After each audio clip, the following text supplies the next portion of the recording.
Matthew Boyd continues to be the conductor of the big blue train known as your Chicago Cubs. That and a whole lot more coming up next on the Setup Man postgame show right now.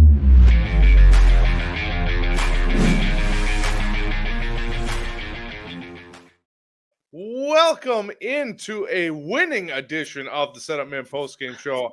I am Alex, along with a new co-host today, Mr. Sean Hendrickson, filling in for Ty, who was on vacation for a wedding. Now I think he's at a work conference. Ty's a busy man. So Sean happily took the call from the pen. We called in the lefty. Sean, thank you for joining us today. They just needed a specialist, so they called in the guy from the minors who's just been kind of behind the scenes working on his game. Here we are, baby. Let's go Cubs, doing their thing tonight. I think you just compared yourself to Gavin Hollowell, who was solid again tonight, but we'll get to that in just a second. But let's go, baby. If you haven't already, we see the chat has already started up, so make sure you are commenting in that chat. We will get to all of your comments in a little bit. Make sure to hit that subscribe button. And why should you hit that subscribe button? Well, outside of this wonderful postgame show, Kyle Stanley, the podfather himself, did a breakdown today that was absolutely fascinating. If you have 10 minutes of free time, he did who would win a 3-game series. I'm not going to spoil it. The 2025 Cubs or the 2016 World Champion Cubs. It was a wonderful breakdown. Can't recommend it enough. So make sure you subscribe to the channel for that kind of fun content. And also hit that like button because that really helps us out. You know what also helps out? When you have a pitcher that you picked up off the quote-unquote scrap heap. No one was super excited. And Matthew Boyd continues to roll. You want to know something crazy, Sean? Matthew Boyd has made 7 starts with the Chicago Cubs. He's thrown at least 5 innings in each start without allowing more than 3 earned runs in any of those starts. Crazy enough. You know what's even crazier?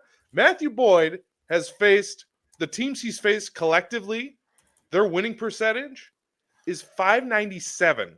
That is ungodly, and he has been fantastic.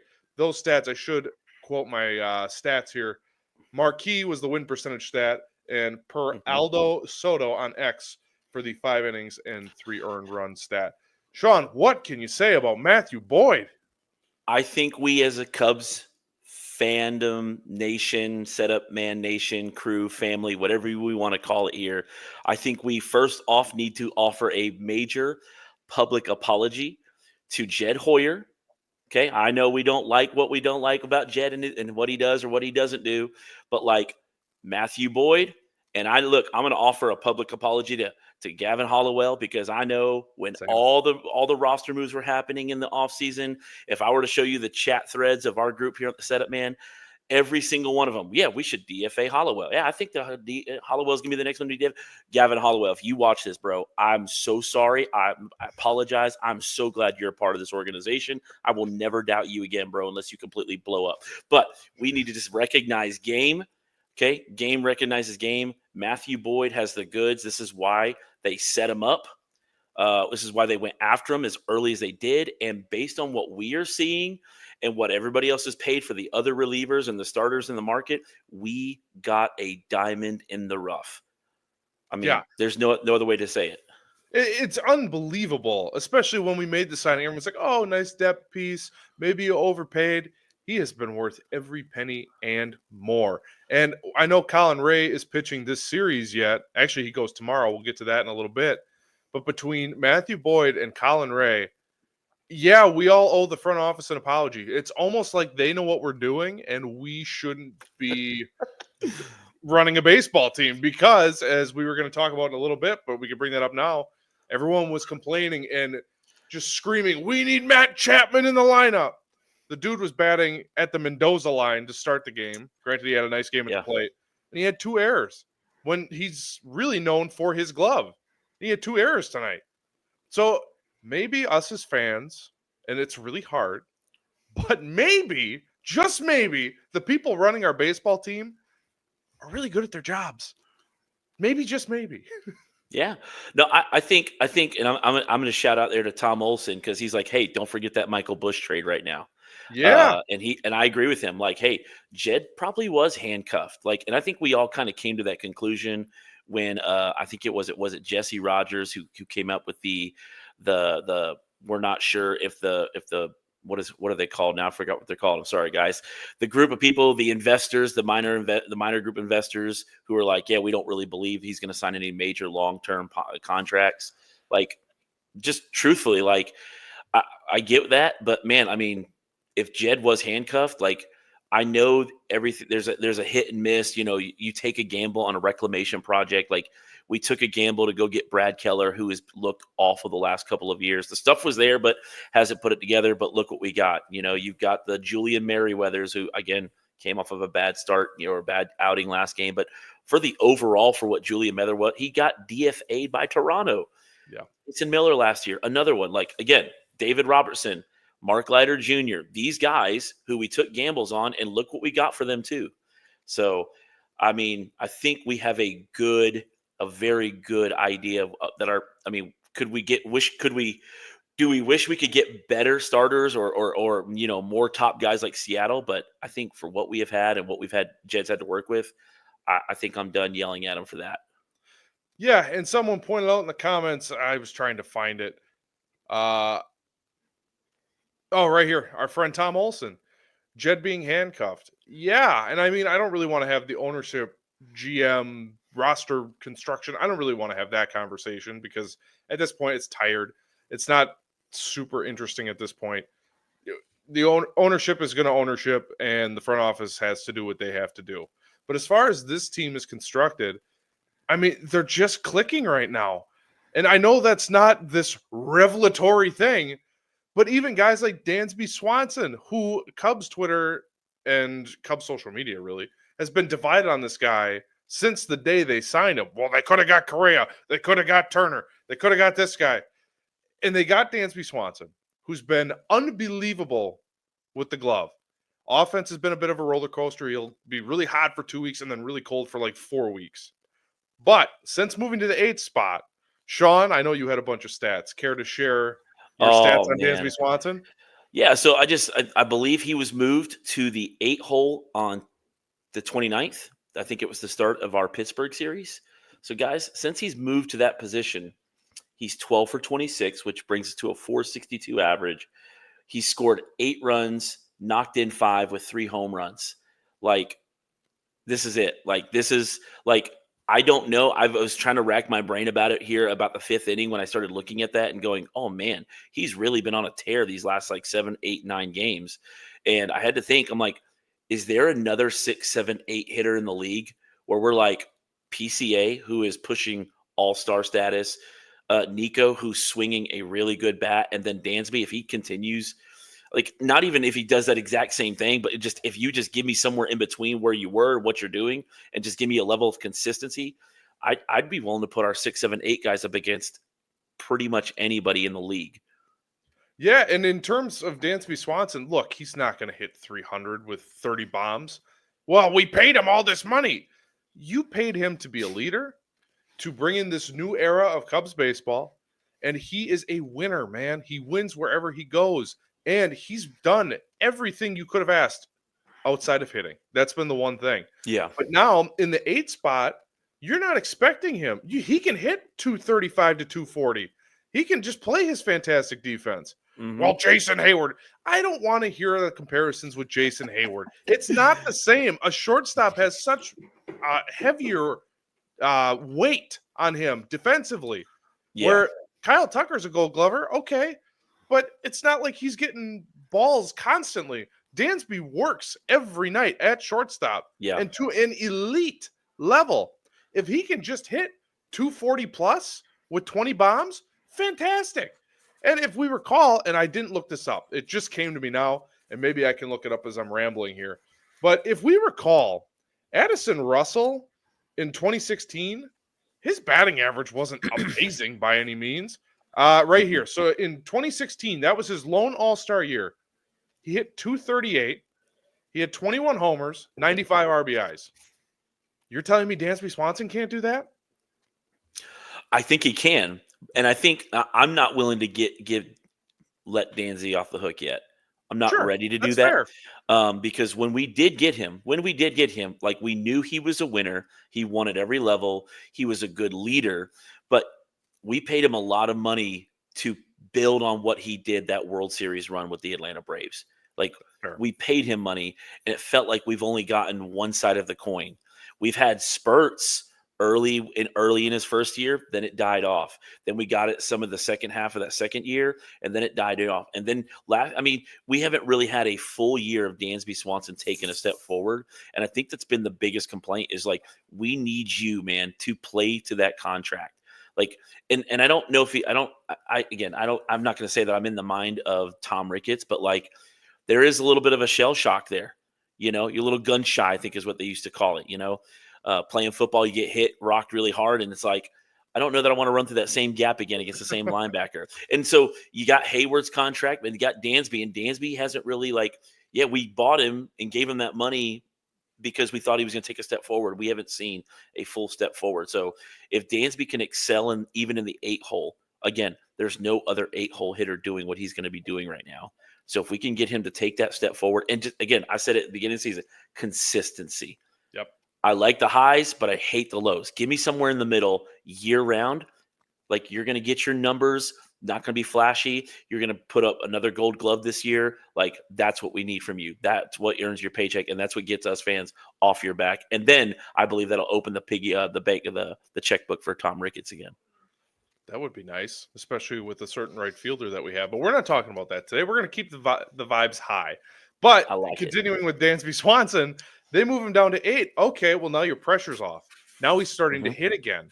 And you don't have to – the thing that I love about moving him down was, he's not a 5 hitter. He's not your classic 5-hole hitter. He never really has been. Now you have him in the 8 spot.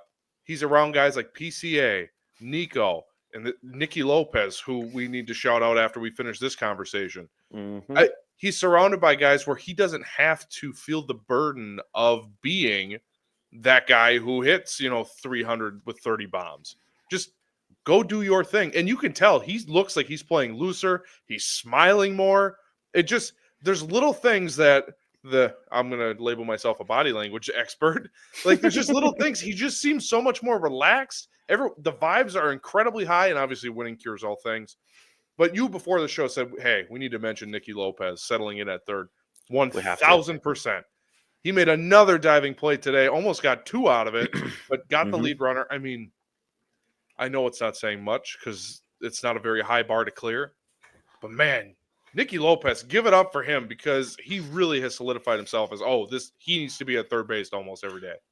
Yeah, I mean, again, you guys said it earlier, I think last week at the start of the Pirate series. It's one of those things where it's like kudos to the organization for making the choices and the decisions early on to make it happen. Everyone, I'm a huge Gage Workman fan. I've gotten so much flack for that, okay? So much. And see, Alex is laughing because he knows why. Our group chats should not see the light of day because I have harassed this poor man about Gage Workman. Gosh. I've given Gage Workman nicknames behind the scenes. So, yes, that's why I believe he's hurt. I believe he just got hurt too, actually. Yeah. But all that to say, I'm glad at least the organization sees the need that we need to make a decision because we have a winning team that could go very deep in the playoffs. Let me give you a fun little stat here, Alex. You ready for this? Absolutely.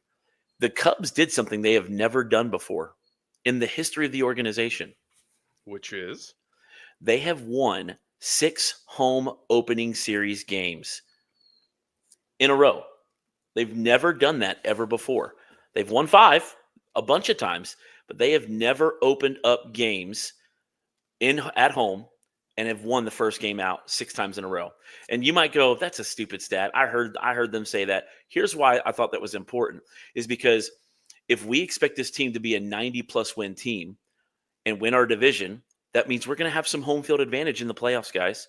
And if we can continue the trend of winning the first game of the series, including the playoffs, we are going to set ourselves up for a very, very deep run in the postseason. Not to mention, it's a heck of a lot easier to win a series when you win the first one. That's it. It's a whole lot easier. Yeah. No, and I hate to say it because, I mean, we're going to get to the injuries in moments, people, because there was some Shota news today we're going to get to very shortly. But oh, poor Shota. You almost think this team's got a little bit of magic, just a little bit, because even through all the injuries, for especially pitching wise, even like Kyle Tucker rolling, I mean, he slid awkwardly yesterday, and I literally dropped a 4-letter word that rhymes with duck yesterday, much to my grandmother's chagrin at family dinner. But muck. Yeah, that one. But it's just like, oh God, and he was okay. But there's something about this team, man, and I know it's Cinco de Mayo. Like, there's a long way to go. Mm-hmm. Yeah. But a month and a month and a week in, I mean, it's hard not to get excited. You might say magic. Some might call it luck. I'm going to say we're just that good. Yeah. I mean, listen, I as much as we harped on the third baseman thing, again, we given flowers to Nicky Lopez. Again, it's little things. Like Matt Chapman tonight had 2 errors. That's 6 errors for him on the season, guys. That's a Gold Glove winning third baseman. It was really nice because I feel like every time we see it happen to us, like, why can't we got 2 runs off of an error that Matt Chapman made. Yeah. And I mean, it's little things. Like, it's the instincts that PCA brought to that table. Like, when I had to go back and watch that replay, and it was just for a moment. Matt Chapman goes after that little chopper.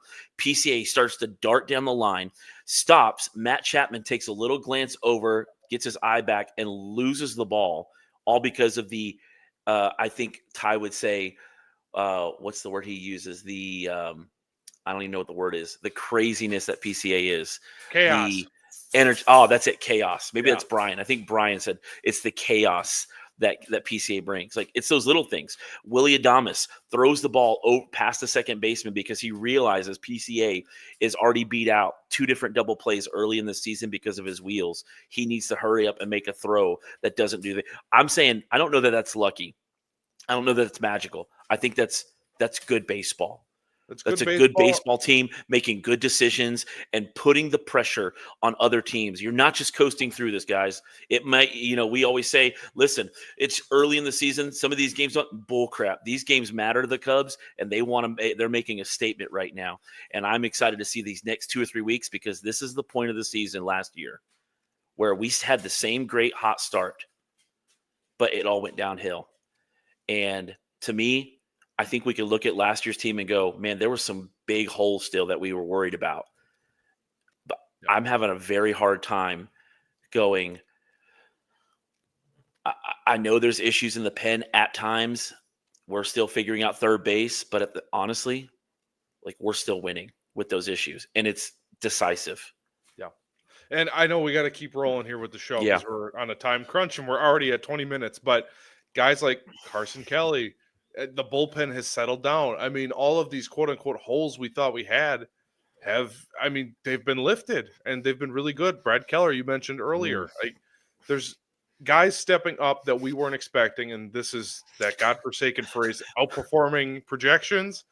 I realize that's what it is, but that's where we're at. So, yeah, and we're going to need to outperform expectations because it was announced today by your Chicago Cubs. Shota Imanaga has been placed on the 15-day IL with a left hamstring strain. We do not yet know the severity of that strain. I was kind of hoping they were going to announce it during the game. Counsel before the game had mentioned that they were going to take a look at it right around game time, or the doctor was going to look at the imaging. So Still haven't heard anything there. I would imagine if it broke already, make sure you're in the comments. Sean and I will be checking the comments. But yeah, so for the time being, they recalled Gavin Hollowell, who closed the game out tonight. 2 strong innings from him. So the question now becomes, as Kyle and I discussed yesterday, what are the options? And we discussed 3, and those seem to be the main 3. Jordan Wicks, Chris Flexen, Cade Horton. I'm guessing, Sean, you, much like Kyle and myself, really want to see the kid. We want to see Cade Horton. So Actually, I don't. And it's not because I don't like him. It's not because I don't want him. It's not any of that. I like what I'm seeing. What I want, though, is I want to see him do it for a few more weeks. I know that sounds terrible. You're like, man, he's got an innings limit. I agree. That's the issue. Yeah. And so I'd rather him continue to fine tune, continue to work on that pitch and get it figured out and feel more as confident about that extra pitch he's been working on and working through that thing. Let us rely on the depth that the front office has put out there for us. Let's give guys like the Flexen the opportunity. Let's give guys like, I don't think we should move Brad Keller out of the bullpen, but I mean, Colin Ray, Chris Flexen, let's give those guys that opportunity. I mean, let's just see what works with that. I just want to see a few more outings from Cade Horton to see, again, he's had 2 good outings where he's cut down the walks. Man, give me 2 or 3 more starts like that. You know, it's to the end of the May. We're getting into it. We're starting to see some separation. Look, let's get it to work. Then let's bring him up. I don't want to put the over amount of pressure for him to perform at this level after having 2 injury-ridden seasons, and I want to err on the side of caution with Cade Horton. That is a fair assessment. Although I will tell you, Jed Hoyer today said that Cade Horton is an option, and I actually have a 30-second clip courtesy of Marquis. Let's hear what Jed Hoyer has to say. Yeah, I think we haven't even met yet with our doctors about Shota, so we will get a sense of time frame and prognosis, and then we'll sit down, with Craig and the coaching staff, and we'll get a sense of how we want to proceed. Obviously, Cade's an option; he's one of several options, and we'll talk through the right way to go forward. What has stood out to you most about his pitching this year? I think he's continued to get better from start to start, and he's been consistently good down there.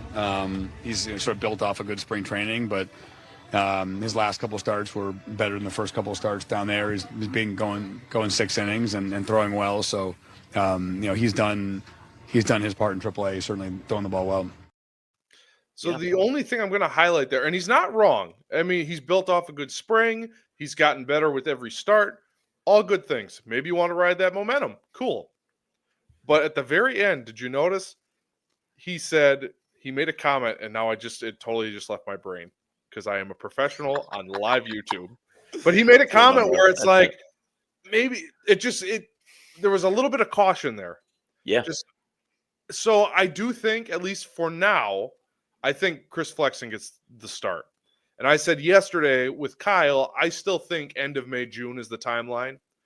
However, if you want to take advantage of the momentum that he's got in AAA and just, all right, kid, here you go. And if it is this Saturday, which would be the open spot start, it sounds like they're not going to make a decision until Thursday, according to Craig Counsell. Yeah. I mean, go get him, kid. But unfortunately, go get him, kid means Juan Soto, Francisco Lindor, Pete Alonso, Brandon Nimmo, and the rest of the Mets lineup. That's not an easy task. I'm not down for that at all. I'm in the place where I'm like, look, we've got set off days for the next 3.5 weeks. Like, ride with what you got. If something gets really terrible with Flexen, then man, okay, you know what? Maybe it's the next go round. That guy gets yanked and he gets sent back down, or he ends up going to another team, and then maybe that's when Cade gets the call. For me, though, I just putting him in the New York setting this weekend. I think you're setting him. I feel like I'm going to watch what's our guy? Oh my gosh. A guy we just dropped, we just threw off the team and then just re-signed. He was another top pitching prospect. I just completely drew a blank. Yeah, it's Caleb Killian. There it is. Killian. Like, I don't know. That's the biggest thing to do there. Like, ride with what you got. It may even have to look like where you might have to go bring Wicks up and give him another shot here at the Oof. end of next week, right? End of next week, and that turns into a bullpen day because you can send a guy down and then send him back down and bring another guy up. Like, I think there's ways to work that. I think in a perfect world, if they were asking me, my name was Sean, aka Jed Hoyer. Cade Horton's probably my third, like 2B pick right now. Really? That far make that down? start. It's like one, ride Chris Flexen. You talk about riding the trend or riding the train. Chris Flexen has done it even better. That's true. So ride it. If we're talking about riding momentum, Chris Flexen has done it, right? Do it. And then for me, you've already got guys like Wicks who you've worked out to be that starter, who's already been up and down. Like, I'd give him another shake with the bullpen backing him. And if you're really not confident, then you go Cade Horton. But I mean, maybe you base that off of what Wicks does over his next couple of outings as well in AAA. I said this yesterday too. I'm higher on Wicks than most people, but he got destroyed on Friday in his start. Yeah. I don't want to push that envelope. He needs to get right because I do think he's going to play a key part down the stretch. Figure it out, Jordan Wicks. I don't even have him on my radar. For me, it comes down to Flexen, Horton. Now, me That's being fair. the impatient Cub fan and wants the shiny new toy, says, yeah, Cade Horton, let's do it. Go get him, kid. However, I do think with all, as you mentioned, all the off days, Chris Flexen had been building momentum in AAA, and they had to put him on the roster in some capacity or he would become a free agent. He pitched well on Friday night in Milwaukee, granted in mop-up duty. I would be totally fine if the play is, okay, here's Flexen, and that it is what it is. Yeah. However, don't get it twisted. If Cade Horton's starting on Saturday, I will have a big old tub of buttered popcorn. I will be locked the hell in because it's going to be fun. We know he's got the stuff, but he also has never thrown 80 pitches in his professional career.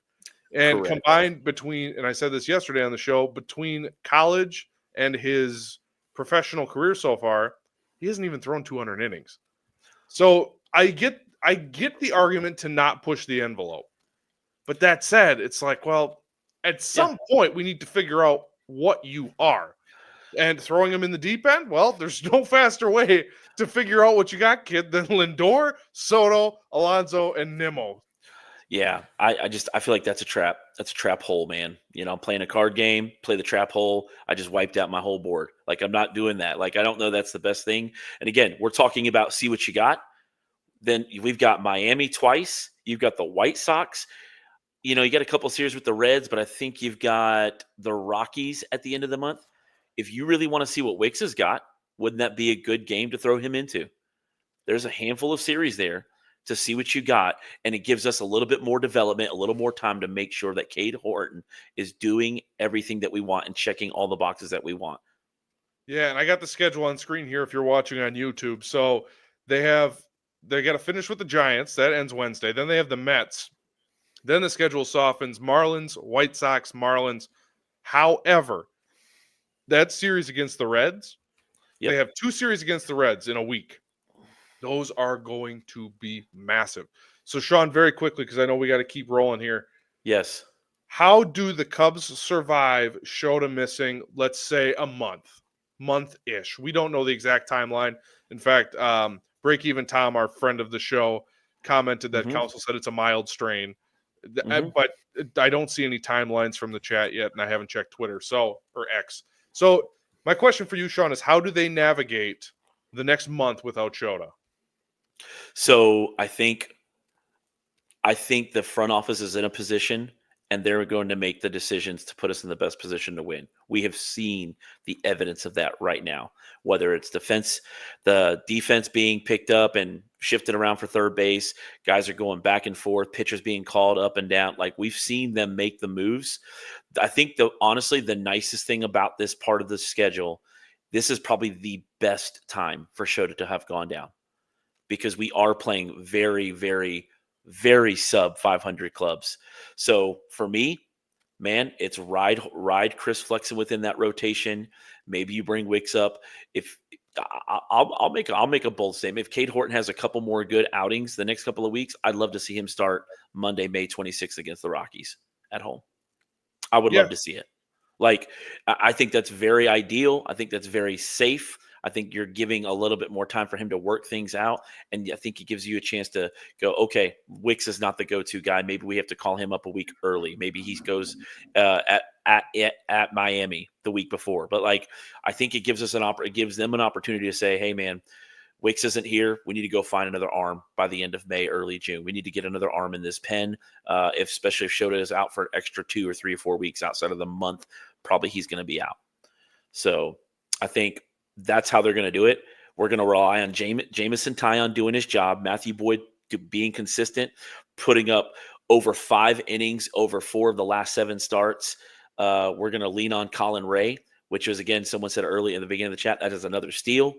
And then we're going to figure out what the heck's going on with Chris Flexen and figure out what that looks like. And Ben Brown is going to turn the corner here against these these subpar teams, and figure out and take the next step forward. So I think we got 4 solid guys who can really dominate. And I don't even need them to be the ace. Just do what you have been doing since the season started. Stay consistent. Consistency is the key. That's how we'll overcome and get through this without Shota right now. Consistency. Yeah. And we'll get to our game preview in a minute, but Colin Ray on the mound tomorrow. So you want to talk consistency.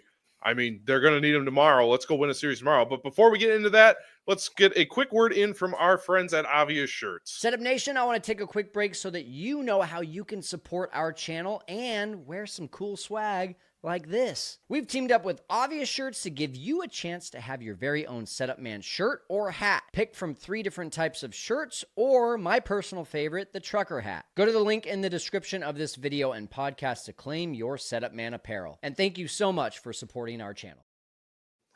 Yes, indeed. Thank you for supporting our channel. I see in the comments there was a big fight about Trevor Bauer. Trevor Bauer, man. Trevor Bauer. I've wanted to say it. I'm like, man, I'm going to leave it alone. I was looking for comments about what we were talking about, and there's a fight about Trevor Bauer in the comments. Yep. I'm going to save you all some time. Trevor Bauer's not happening. Anywho, let's talk about what is happening, and that's tomorrow.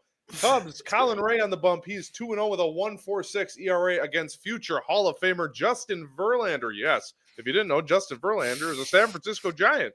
He is 0-2 with a 4.38 ERA. However, in 3 games against the Cubs, all those starts coming at Wrigley Field, by the way, he's 2-0 with a 1.50 ERA in 18 innings pitched, 19 Ks to only 7 walks. Colin Ray might be the hottest pitcher on the face of the planet going up against him. 4 games against the Giants in his career. He's 1-3 with an 8.57 ERA in only 21 innings pitched, 14 Ks, 4 walks. So you know what that means, Sean? Tomorrow, put the kids to bed, because this game is gonna get weird. Something's gotta go. Man. So Sean, very quickly, in 30 seconds or less, anything you're looking for specifically tomorrow? Consistency. I want to say it was JD who said it in the 6th inning. He said it in the 6th inning. He says, what's made this Cubs team successful is that they don't change their approach. They make guys throw strikes, and when they throw strikes that they want, they capitalize. That's why we have, I think we saw earlier in the chat, we have a run differential of 69 runs. We scored 28 more runs than any other club. Like, this is where we're at. Be consistent. Justin Verlander is not impenetrable. He's very much susceptible to giving up the hits, and it might be a small ball game. Maybe we have to run and make the old man work a little bit and keep the runners in check. But I think if we just stay consistent, Colin Ray, go out there and just do what you have done. Don't try to be. You can't win the game in 1 inning. Just go. Hey, do your job. Be consistent. Amen. No more questions here, Your Honor. You're right. I keep the same approach. We're not talking about Detroit, early Houston Justin Verlander. I mean, he's on the back end of his career. I'm surprised, honestly, that he's still pitching. I mean, he's a future Hall of Famer for a reason, though. So it's not going to be an easy task, but I feel pretty good about tomorrow. I think we get a series win tomorrow. But hey, Sean, this was fun. You want to do this again tomorrow? Can we do it tomorrow? I think we're doing it tomorrow. let's play. Let's do 2, right? Let's play 2. I like that. Let's have 2 shows. All right. Thank you for all that were in the comment section. We appreciate y'all. Thank you to Sean for joining me today. That was a lot of fun, man. Thanks for having me. Thanks for having me. Excited to do it tomorrow. And thank you to everyone who liked and subscribed while watching this video. And if you haven't already, what are you waiting for? You can get great content like Kyle Stanley's hypothetical video, who wins, these Cubs of this year or the 2016 Cubs? So subscribe for all of that original content. Hit that like button on your way out the door. Thank you, as always, for watching, listening, participating, wherever you are.